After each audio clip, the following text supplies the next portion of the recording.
Oo nga, kasi naman, kaya sinasabing engaged na daw kasi pati nga yung sing-sing ni Paolo ay hindi talaga nakalampas sa mapang-usisang mga mata ng mga fanay na naghihintay daw ng kasal nitong dalawang ito. Pero, gusto rin ni Kim na makasalo ng flowers sa kasal kasi ng netizens. Beta niya na bang magpakasal o gusto na bang magpakasal ni Kim kay Paolo? Wala namang iba. Oo. Pero sige, dun muna tayo dun sa picture na may sing-sing. Hindi picture kuha yun dun sa Video para pala. video na Sa isang, pang- yung parang plug yon para sa pagpunta niya sa Sinulog Festival. nag-invite. Kaya lang, nakakataka nga yun. Bakit may angulo na wala, biglang nagkakaroon? Anong explanation? What do you mean merong angulo na wala? Sa simula parang wala, tapos after biglang meron. Kailangan mo yung screen grab para makita mo. Sabi ng iba, tinry talaga nung na i-filter yon, burahin yung sing-sing. Pero kaya lang, hindi nabura lahat-lahat. Bakit kailangan burahin? Well, baka kailangan itago ang mga dapat itago pa. Hindi ba naging aware si Paolo? Na Na suot niya yun eh. Oo nga Oo. Hindi ba naging aware si Paolo na kukunan siya at makikita? Pero pag pinanood mo talaga yung video, kailangan mabilis ang mata mo. Kaya nga makikita mo talaga. Pero teka muna, ang sa akin kasi, ginugol ko yan eh. Ano ba ibig sabihin ng sing-sing sa Eto. kanan? Kanan ba kaliwa? Hindi natin kanan. masasabi sa Instagram. Sa kanan, dito okay. yon kanan. Kasi nagaganit si Paolo, di ba? Kanan. Pag dito. Oo. Ang dami pa ng Sa ibig sabihin palasing-singan. noon. Ano yon? Ang ibig sabihin na ikaw ay committed na sa isang tao. So, pwedeng, yon? Pwedeng committed na si Paolo at saka si Kim sa isa't isa. Pero hindi siya engagement ring. Pwede- Commitment ring. Pwedeng commitment Okay. ring, pwedeng commitment ring yan. At pwedeng promise ring na hindi Promise na ring din ang tawag nila kasi. promise ring na hindi na promise na sila until dumating ang pagkakataon na makasal sila. At pwede rin naman na kasal na. Yun nga eh. Yun din yung question ko. Kasi ang alam ko, pag engagement ring, di ba pinapakita yung ring ng babae, may bato?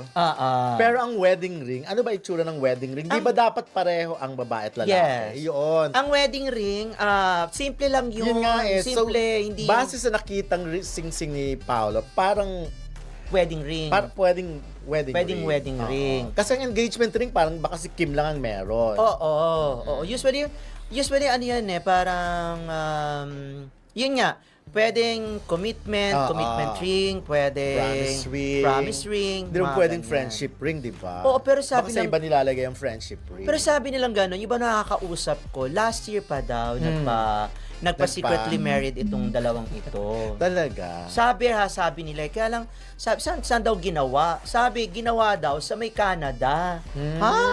Kasi nga daw, nung time na yon, di ba, kumpleto sila.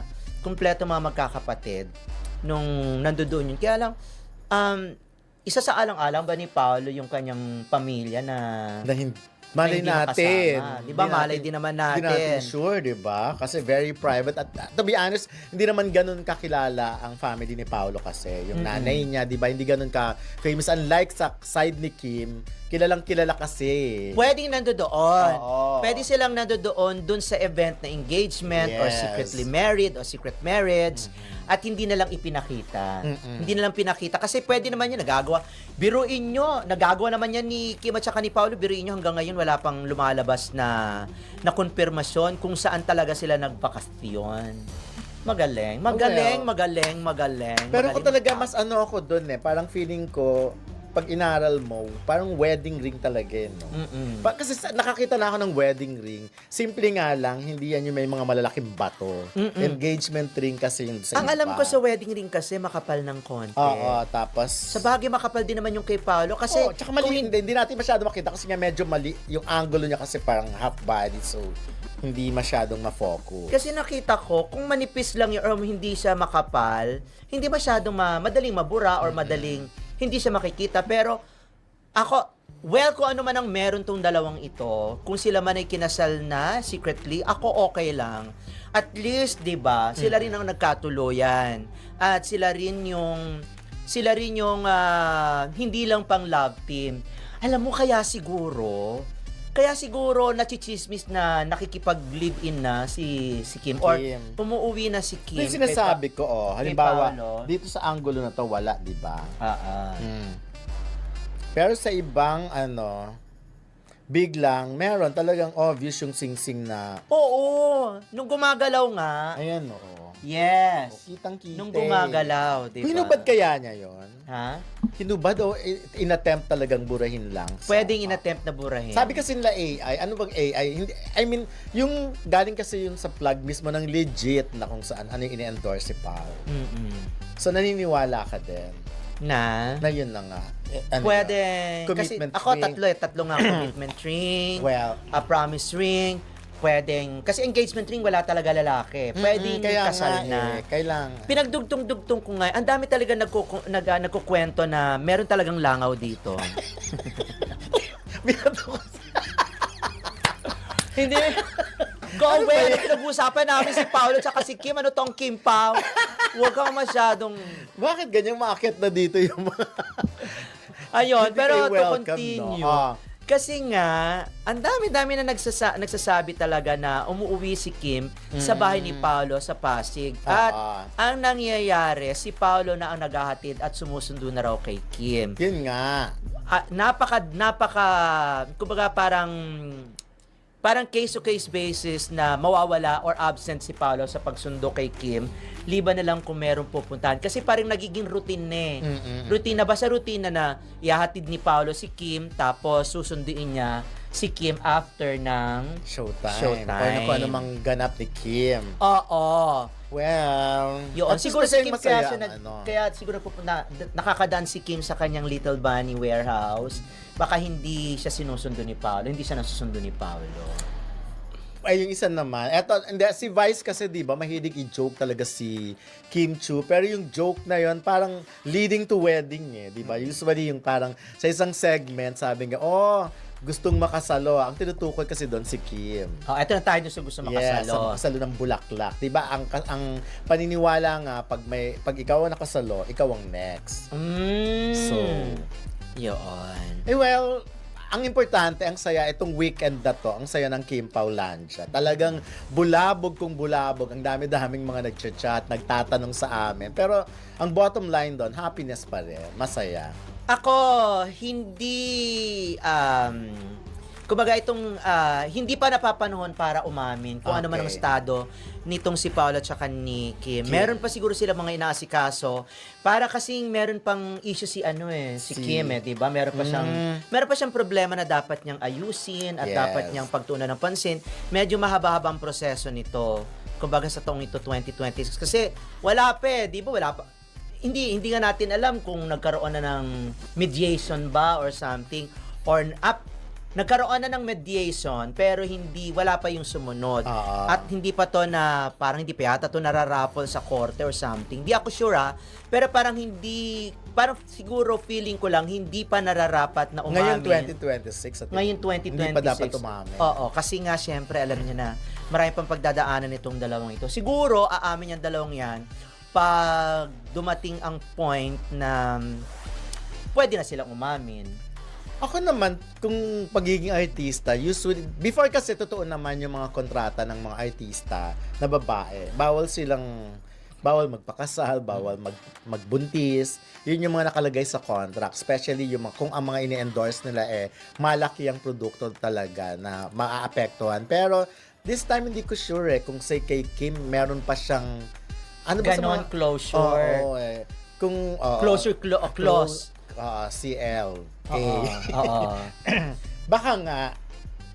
Baka may ganun pa din. Si Kim? Di ba pang ano lang to, pang mga bagets, mga nagsisimula pa lang. Kasi depende sa mga in-endorse niya kasi. Ano ba may in-endorse ni Kim? Kaya nga iniisip ko, ano bang pwedeng i-endorse? Yung iba kasi sinasabi lang na hindi, walang ganun. Pero ang totoo, may ganun. Kasi sinasabi naman syempre ng iba na hindi rin uso yun ngayon. Pero talaga namang may mga product na nag-impose na gano'n, na dapat eto. Hindi na lang masyadong pinag-uusapan. Hindi katulad ng mga kaklose nating mga artista noon. Kasi sinasabi talaga nila kung bakit hindi sila pwede magpakasal agad-agad. Buti na lang pala si Kim, no? Hindi na siya yung calendar girl ng isang Yes. decor. At least, di ba, alam ko yung ganong closure, pwede pa. Closure ba or close? Close. Close. Yung ganong close, no, na hindi talaga pwedeng magbuntis na isang buong taon ang artist. Siyempre naman, di ba? Yes. Kalendaryo, ang sexy-sexy. Tapos, juntis ka, mga ganon. Pero kung pelikula lang, halimbawa, pelikula niya sa Star Cinema or project contract niya sa station niya, feeling ko wala ng mga ganon-ganon. Kasi baka nga gusto na nilang mag-asawa rin si Kim, di ba? Dahil sa mga kumakalat na haka-haka kungkul kina Kim Chiu at Paolo Avellino, malinaw na malaking epekto ito hindi lang sa fans, kundi pati mismo kay Paolo. Kaya naman nang magpakita si Paolo, natural lang na umasa at muling nabuhayan ng loob ang mga fans, lalo na ang Kim Pao supporters. Sa ganitong sitwasyon, ang paglabas o pagpaparamdam ni Paolo ay parang isang tahimik pero malakas na mensahe. Hindi man siya diretsahang nagsalita o naglabas ng pahayag, sapat na iyon para iparamdam na hindi siya nagpapadala sa tsismis at nananatiling kalmado sa gitna ng ingay. Para sa mga fans, ang simpleng kilos na ito ay nagiging senyales na maayos ang lahat o kaya'y walang katotohanan ang sobrang pinaluubong balita. Makikita rin dito kung gaano kalakas ang koneksyon ni Kim at Paolo sa kanilang supporters. Isang galaw lang, isang pagpapakita lang, sapat na para magbigay ng pag-asa at patahimikin ang kaba ng fans. Ipinapakita rin ito na si Paolo ay may respeto at malasakit sa mga taong patuloy na sumusuporta sa kanya. Alam niyang may epekto ang pananahimik at mas lalo na ang pagpaparamdam. Sa kabilang banda, magandang paalala rin ito sa lahat na hindi lahat ng haka-haka ay dapat paniwalaan agad. Madalas, ang mga artista ay mas pinipiling ipakita sa gawa kaysa sa salita ang kanilang sagot. At sa kaso ni Paolo, ang kanyang paglabas ay parang nagsasabing, relax lang, huwag tayong magpadala sa tsismis. Sa huli, ang nangyari ay nagpatibay palalo sa tiwala ng fans. Imbes na masira ng haka-haka ang suporta, mas lalo pa itong naging dahilan para magbuglod ang Kim Pao fans. Umaasa, nagdarasal, at patuloy na naniniwala. Kung may aral man dito, iyon ay ang katahimikan at tamang timing ng pagpaparamdam ay minsan mas malakas pa kaysa sa anumang mahabang paliwanag. Para sa akin, ang balitang ito ay nagpapakita kung gaano kalakas ang impluwensya ng haka-haka at kung gaano rin kalaki ang papel ng tiwala ng fans kina Kim Chiu at Paolo Avellino. Sa dami ng tsismis at espekulasyon na kumakalat, natural lang na mabahala ang mga taga-suporta. Kaya nang magpakita si Paolo, kahit walang direktang paliwanag, naging malaking ginhawa ito sa fans. Ibig sabihin, minsan hindi na kailangan ng mahabang statement. Ang simpleng presensya ay sapat na para iparamdam na maayos ang sitwasyon at hindi dapat palakihin ang mga haka-haka. Maganda rin itong paalala na hindi lahat ng nakikita o nababasa online ay may katotohanan. Madalas, mas pinipili ng mga artista na manatiling tahimik at protektahan ang kanilang personal na buhay. Sa ginawa ni Paolo, makikita ang pagiging kalmado, respeto sa sarili at malasakit sa fans dahil alam niyang ang kanyang pagpaparamdam ay may bigat. Sa kabuuan, positibo ang dating ng balitang ito. Nagbigay ito ng pag-asa at kapanatagan sa fans at halip na masira ang tiwala, mas lalo pa itong tumibay. Para sa Kim Pao supporters, isa itong patunay na mas mahalaga ang kilos at consistency kaysa sa tsismis at na minsan ang tahimik na pagpapakita ay sapat na para patuloy na maniwala. Sa gitna ng sunod-sunod na haka-haka at tsismis na kumakalat kina Kim Chiu at Paolo Avellino, hindi maiiwasan na maapektuhan ang emosyon ng mga fans. Kapag mahal mo ang isang artista o love team, natural lang na mag-alala. Lalo na kung ang balita ay puno ng duda, intriga, at minsan ay pinapalaki pa ng social media. Kaya naman nang magpakita si Paulo, kahit walang direktang paliwanag, ito ay naging malaking bagay para sa fans. Ibig sabihin, minsan hindi na kailangan ng mahabang statement. Ang simpleng presensya ay sapat na para iparamdam na maayos ang sitwasyon at hindi dapat palakihin ang mga haka-haka.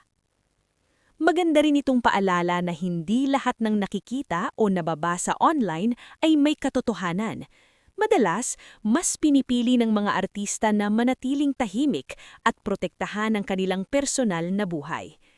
Sa ginawa ni Paulo, makikita ang pagiging kalmado, respeto sa sarili at malasakit sa fans dahil alam niyang ang kanyang pagpaparamdam ay may bigat. Sa kabuuan, positibo ang dating ng balitang ito. Nagbigay ito ng pag-asa at kapanatagan sa fans at halip na masira ang tiwala, mas lalo pa itong tumibay. Para sa Kim Pao supporters, isa itong patunay na mas mahalaga ang kilos at consistency kaysa sa chismis at na minsan ang tahimik na pagpapakita ay sapat na para patuloy na maniwala. May ilang mahahalagang punto pa na pwedeng idagdag sa balitang ito na mas lalong nagbibigay lalim sa sitwasyon ni Kim Chiu at Paulo Avellino. Una, makikita rito na sanay na si Paulo sa paghawak ng intriga. Hindi ito ang unang pagkakataon na nadawit siya sa haka-haka, kaya malinaw na alam na niya kung paano protektahan ang sarili at ang mga taong malapit sa kanya.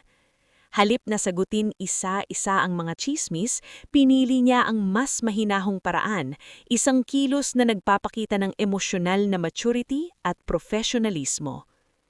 Ikalawa, mahalagang banggitin na ganitong klase ng balita ay sumasalamin sa kultura ng fandom. Ipinapakita ito kung gaano ka-invested ang mga fans, hindi lang sa proyekto o love team, kundi sa kapakanan mismo ng mga artista. Positibo ito sa isang banda dahil puno ng suporta.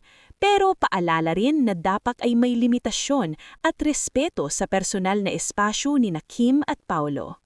Ikatlo, ang reaksyon ng fans matapos magpakita si Paulo ay nagpapakita na mas hinahanap na ngayon ng publiko ang authenticity kaysa sa scripted na pahayag. Mas naniniwala sila sa natural na kilos kaysa sa mga press release.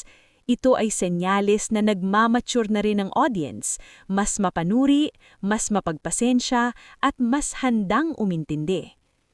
Dagdag pa rito, ang balitang ito ay posibleng magkaroon ng positibong epekto sa imahe ng Kim Pao. Sa halip na masira, mas nagmumukha silang grounded at totoong tao, may sariling paraan ng pagharap sa presyon at intriga. Sa iba, ito ay nagiging dahilan para mas lalo silang humama, hindi lang bilang artista, kundi bilang individual. Sa kabuuan, ang maidadagdag sa balitang ito ay ang mensahe na hindi lahat ng sagot ay kailangang ipagsigaw.